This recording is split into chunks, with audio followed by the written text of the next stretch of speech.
This is the show dedicated to raising up the next generation of men of faith and character. My name is Mark Stanifer. Welcome to the Next Man Up.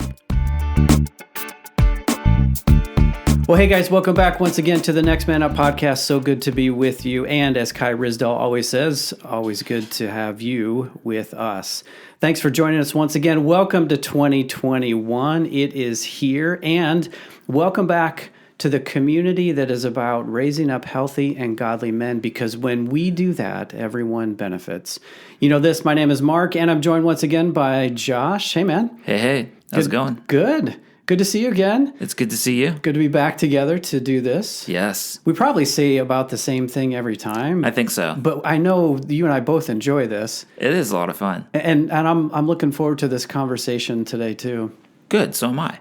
So before we do that, listeners, if you've heard me the last couple of episodes, this will be a repeat, but would you do us a favor? Would you head out to Apple Podcast and just give us a rating and give us a review? If you've been with us for a while and you like what you're hearing, do us a favor and give us a score out there and help us through that process to be able to get the word out to others. So that's one ask. The second ask is this. If you're not already part of our male subscriber, our NM Update community, would you head out to our website, thenextmanup.com, and get signed up there? And if you're interested, you can grab our free guide, 4 things that boys need to become men. That is yours in exchange for your email address and joining our community. We would love to have you as part of that. We've got some cool things planned for the coming months, and we want to make sure you don't miss out on any of that. So head on out there, get yourself signed up, and you'll get our updates regularly. Okay, so we're into 2021, clearly, at this point. Yes. And this first month of 21, or of any new year, is when people start thinking about, okay, how do I want the year to be different? Especially after last year. Well, and honestly, so far, the year feels a lot like last year. Yeah, I heard a joke that I'd like to return 21. It's not an improvement.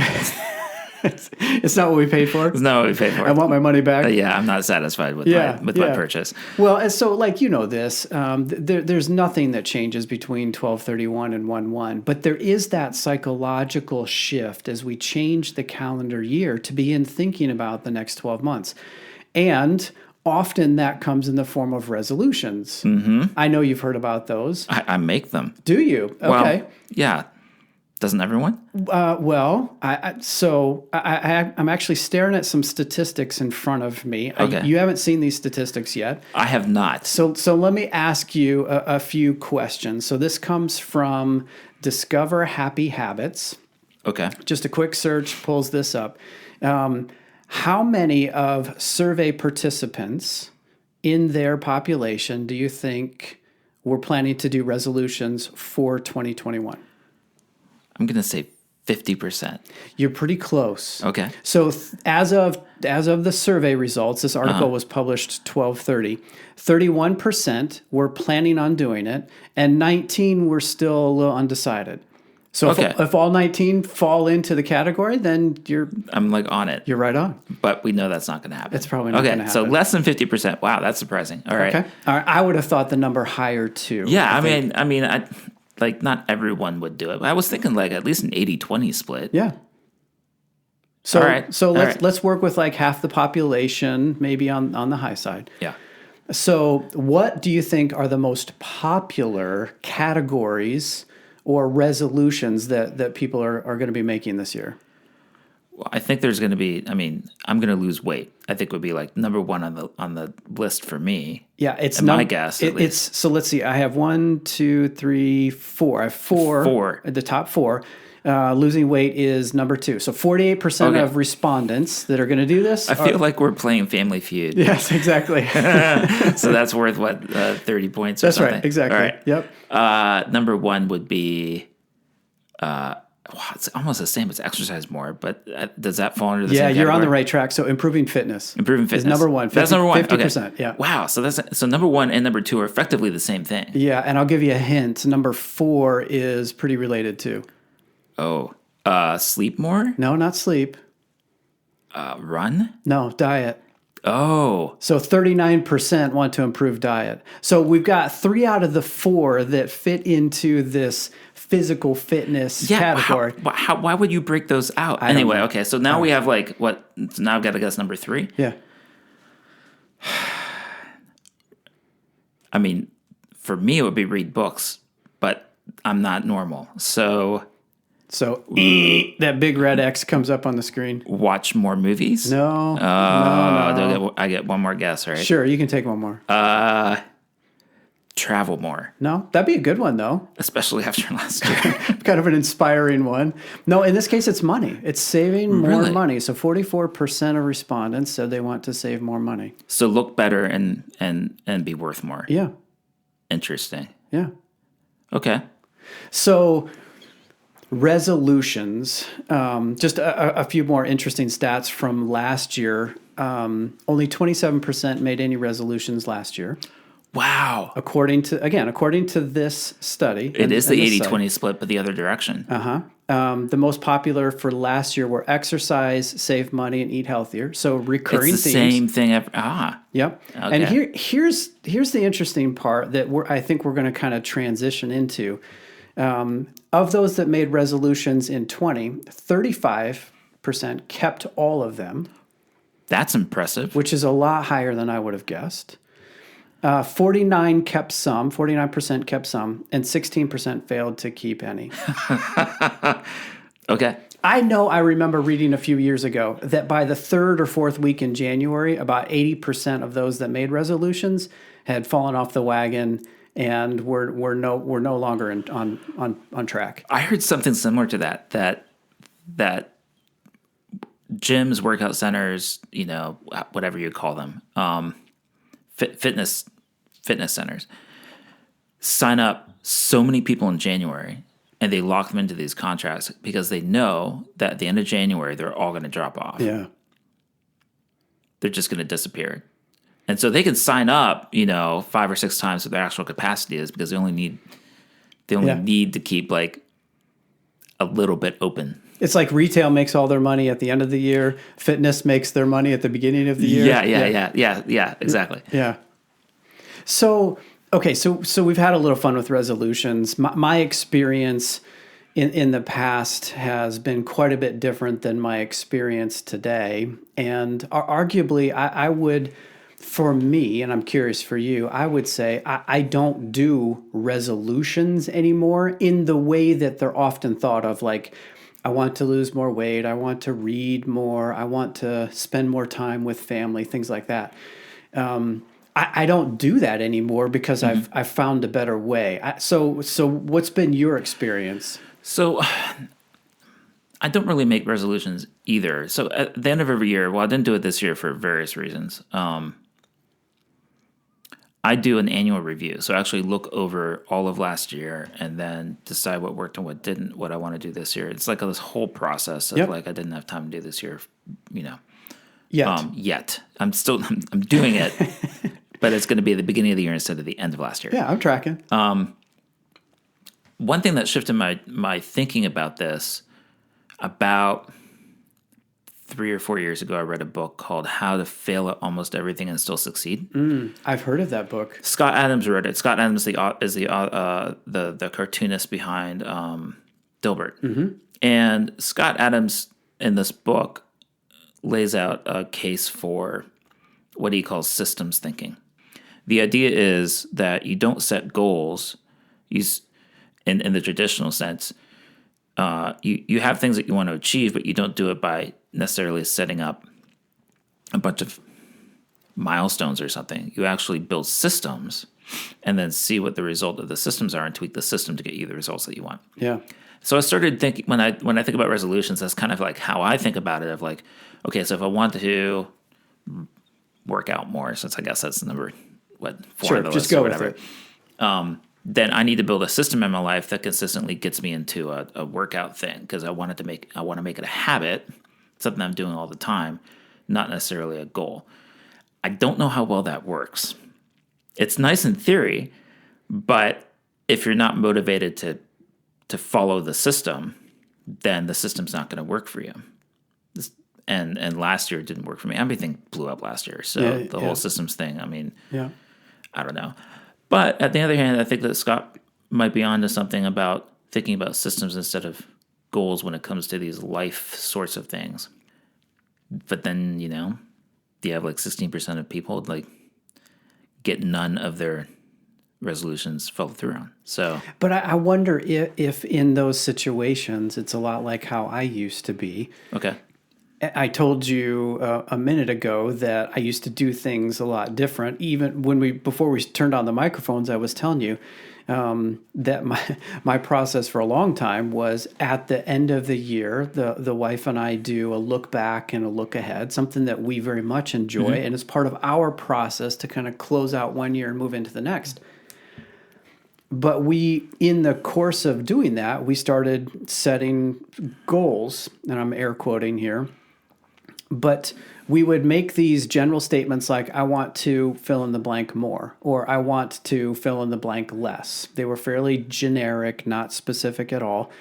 And we would just set them aside and then hope that they would happen, because we never looked at them again until the next year when we pulled that notebook out and we were reviewing what we had said last year at the time.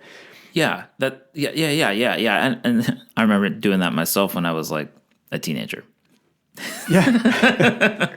Well, I wish I could say it was only in my teenage years, but it wasn't but maybe 5 or 6 years ago that I started to rethink this whole process. And I'm still rethinking. I don't necessarily have a set in stone system that I've worked with for, like, I haven't evolved it yet to the point where I'm good with it. I'm continually tweaking and rethinking.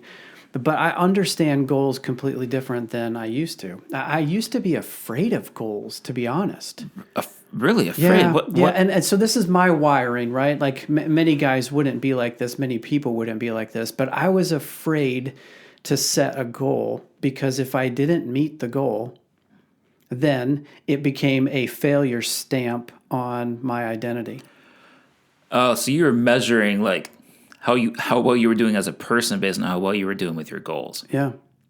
And some of those goals, I felt like had I put them on paper, they would have been like really good to accomplish, but I don't know that I was motivated to really go accomplish them. Either they were too big or too ambiguous. They sounded good.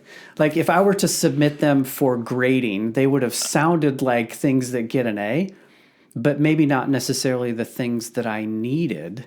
And so the motivation wasn't there, and that fear factor of falling short. And so it was just easier to be like, you know what? I'm good. I'm not going to do it. I'm good. Interesting. I don't think I've never looked at goals in that way.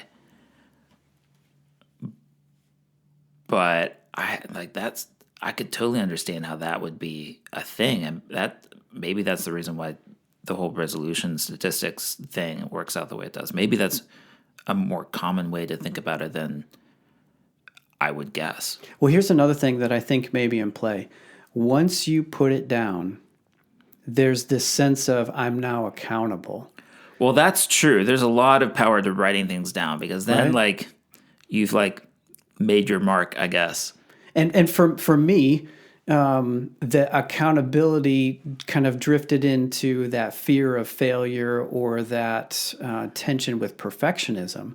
But for others, it's like, if I put it down, now I'm accountable and I've got to do something different in order to get that different result. Okay, so what changed for you? Because, I mean, that's how you led into this. So like 5 or 6 years ago, you had some sort of epiphany that changed your stance on whether goals defined your success as a person. So really it was coming to grips with what was I afraid of. Okay. And recognizing that failure, I really redefined failure. Instead of thinking of failure as attempting something and coming up short,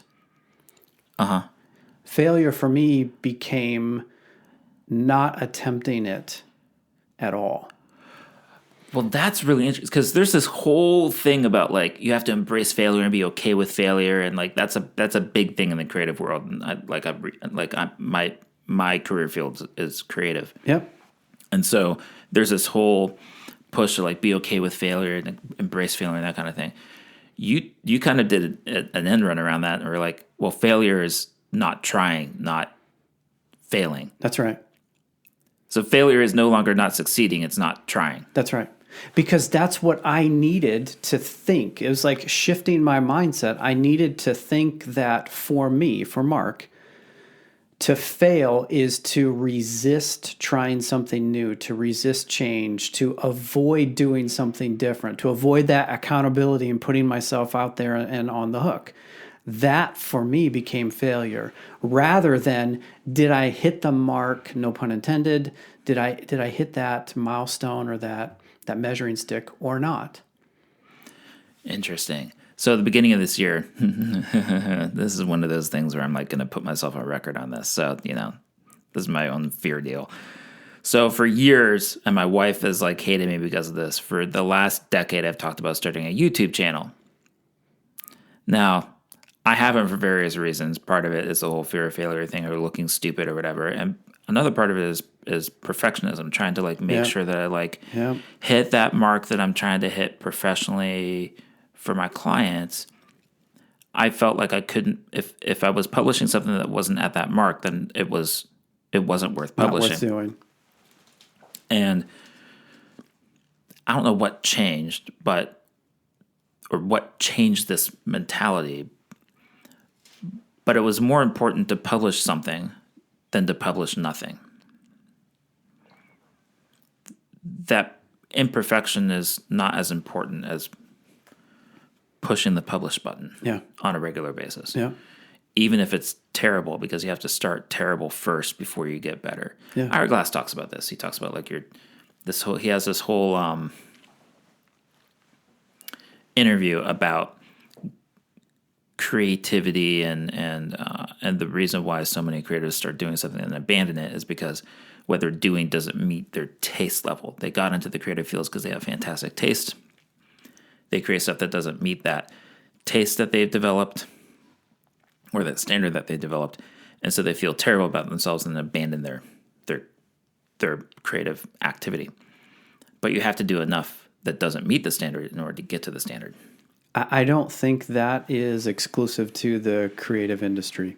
Probably not. I think it's prominent, and maybe because so much is being birthed from nothing, and defining creative very broadly here. Not just brushstrokes on a canvas. But I don't think it's limited to that. I really don't. I think this, for certain dispositions, for certain lived experiences, there is this hesitation to put something out there unless it's perfect. And in some cultures, there is no reward for getting it wrong. There's only reward for getting it right. And I don't mean like societal cultures. I mean like organizational cultures, business or church or college or family even. And it's not just being ignored if you fail, it's being punished if you fail. That's right. So rewarded if you succeed, but punished if you fail, and you're more likely to fail to succeed, so just don't do anything at all. That's right. Let somebody else take that risk. It's not worth it to me. Yeah. I think all of that, everything that we've been talking about is kind of wrapped up into this whole process of resolution, or let's reword that into goal setting. Well, I think there's a difference. What we're describing is that there's a difference between resolutions and goals. Yeah. Like resolution sounds like a wish list. I hope that I can do the thing that I want to do. Maybe it might be nice. Goals seem a little bit more specific and concrete. Does that sound? I agree. I think the goal is the target. The resolution might be the desire, but I think the goal is really the definition that you laid out for goal is really the target that we're kind of getting at here, and trying to move the ball forward with some of our own stories, but also some encouragement to be like, first of all, let's do it. Second of all, let's not just stop with the wish list of resolutions. Let's take it to that next step. And maybe now would be a good time to start describing what some of those next steps are. But I think, first of all, it is examining the mindset that you have about goal setting.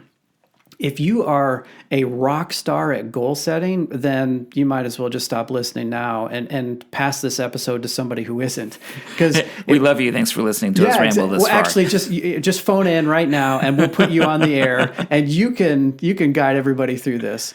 But for the rest of us mere mortals that are still working through, how do we do this? How do we do this well? Why do we do it? I think it starts with a mindset shift. Like, back to why. Why is it that setting goals are important to us? And if you've got a bias negative or an allergy to the goal setting process, what is potentially a better way to think about them than how you've thought about them in the past?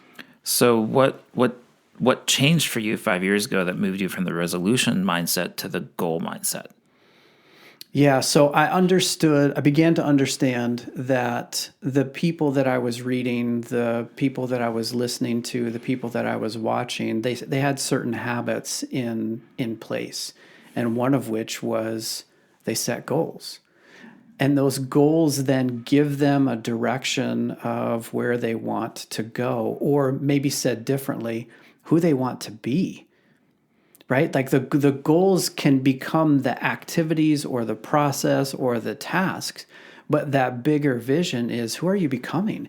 And what types of things do you need to be doing, believing, thinking in order to fulfill that vision of who you are becoming? So there's a little bit of self-knowledge here that you want to evaluate yourself. But I think one of the things that we're about at the Next Man Up is not being about ourselves. It's about being for our sons. Like, our whole reason for existence is to help fathers help their sons become men.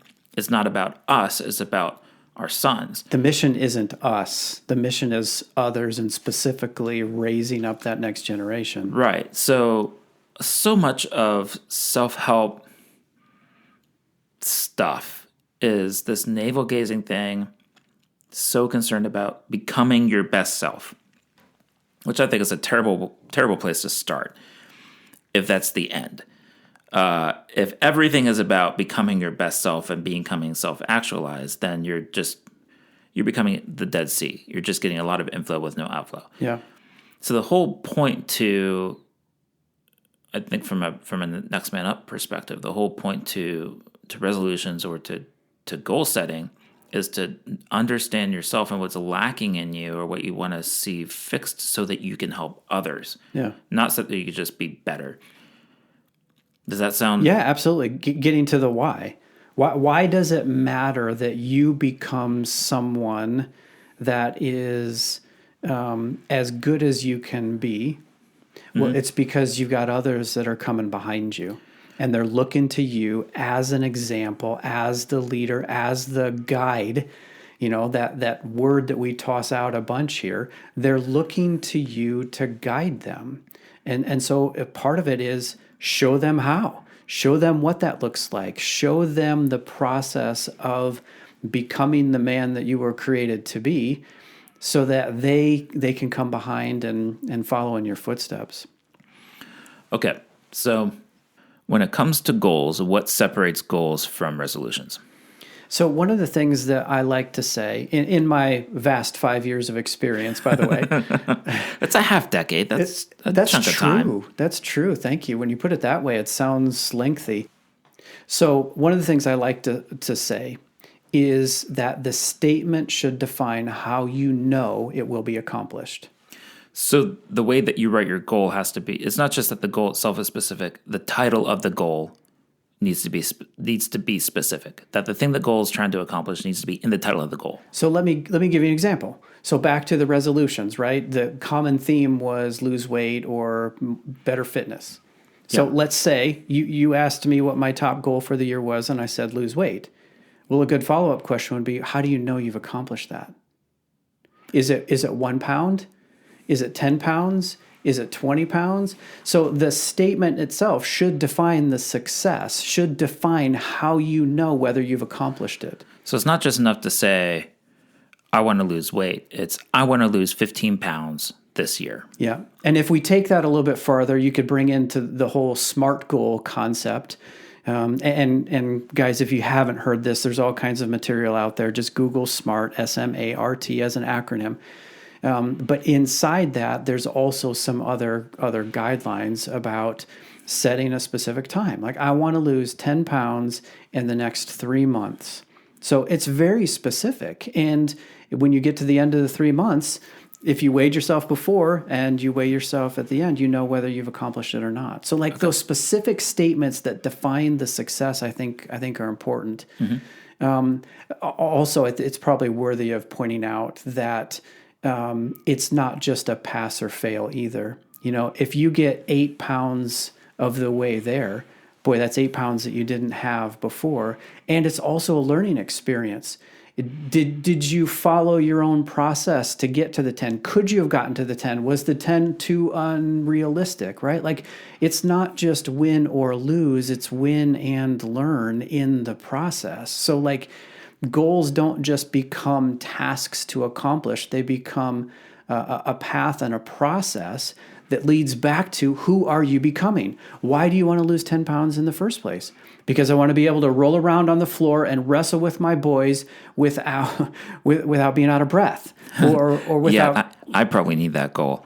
Right. So there's that motivational statement. Not only is it specific, not only is it a mindset of understanding this will make me better, whether I reach it or not. There's a learning process. It's also tying it back to this why. Who do you want to be? Who are you becoming? So specific titles for your goals, or that describe what your end result will be or how you're going to measure success on that. What else makes a goal versus just a resolution or a wish? Yeah. So I think for me and for all of those that have gone before both you and me that have been successful, in a broad definition, they're looking at them on a regular basis. For me, my process is a weekly review on Monday morning. And I've got sort of bigger and medium and more task-oriented things that support those goals, but I'm looking at them every Monday. I know some that argue or advocate for looking at them on a daily basis. Others might advocate looking at them on a monthly basis or a quarterly basis. But if you don't look at them, they will be out of sight, out of mind, and you won't be moving and orienting your action and your life toward them. So you need to be specific in your description. You need to actually look at them so they don't just fade into obscurity. What else? Well, I think back to what you were saying, I think they need to be tied back to a bigger mission. Okay. You know, like, why do these goals matter? And I've used this analogy a bunch. The room that we're standing in right now to record this did not exist before it was constructed. And so it was fun to get started with the construction, and I was doing some things I hadn't done before, like framing and things. And then I hit this skid where I was doing drywall, and dude, I hate drywall. I hate the mudding and the taping. Part of it's perfectionism. Part of it is I'm slow, and then the dust, and it was just like grinding to a halt, like, oh my gosh, why am I doing this? And I had to remember, oh, I know why I'm doing this, because I want and need this space to do the work that I am doing, including conversations like this that we're having here. So like, the bigger mission wasn't just build space. It was build space, as you said before, so that fill in the blank, I could do the other work that I wanted to be able to do. Now, that's a small example, but I'm telling you, like, right in the middle of that, and I knew it would come. I knew it. But right in the middle of that, I'm like, why am I doing this? Oh, yeah, this is why I'm doing. So instead of that nagging, why am I doing this? It's like, okay, remind yourself, why am I doing this? It's part of a bigger mission, and this is why it matters. Mm-hmm. That's good. Yeah, I mean, Simon Sinek talked about getting to why. That's right. Or starting with why. And I think that's absolutely true. If you don't start with why, then you'll just be doing a bunch of random stuff. One of my favorite quotes in this space is by Michael Hyatt. And I think he even attributes it to his wife. But it is, people lose their way when they lose their why. Ooh. Yeah. Mm-hmm. Right? That's true. So I've experienced it. I'm sure you've experienced it. Mm-hmm. So anyway, just to kind of put a bow on this thing, we've talked about a mindset shift, thinking about why goals matter and how they help you to become who you are becoming. Again, you guys can look up SMART goals and get a little bit smarter there. No pun intended. Although it sounded like it, didn't it? But SMART goals is one technique, but there are others. There's lots of techniques out there. But the specificity, the regular review, connecting them back to a bigger mission, that's how you move from a wish list of resolutions on January 1st to a set of things that have been accomplished by December 31st that have moved you toward the man, the father, the husband, the person that you are trying to be. That's how it happens. That's good. All right. Well, guys, thanks for joining us once again. Here's the question that we often asked. So what? What are you going to do with this information? The month isn't finished yet, and there's still 11 more months in the year to follow. And of course, we don't know what's coming, but we know that a lot of your growth, your improvement, your development is within your control. So if you are just a resolution setter, how can you move toward goals? How can you go from zero to goals to get something in place, even beginning to just sit in some of the questions that we've been asking? That's the challenge. What are you going to do with this information?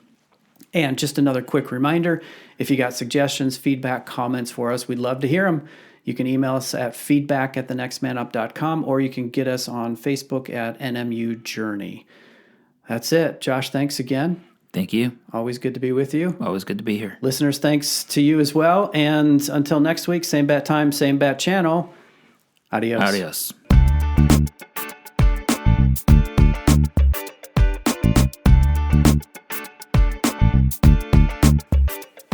Hey, listeners, thanks for journeying with us on this Next Man Up podcast. You know, we would love to hear from you. Maybe you have a question or an idea, perhaps a topic for us to consider. If that's you and you want to reach out to us, you can get us at feedback@thenextmanup.com. That's feedback@thenextmanup.com. Again, we'd love to hear from you. Until next time, we'll see you later.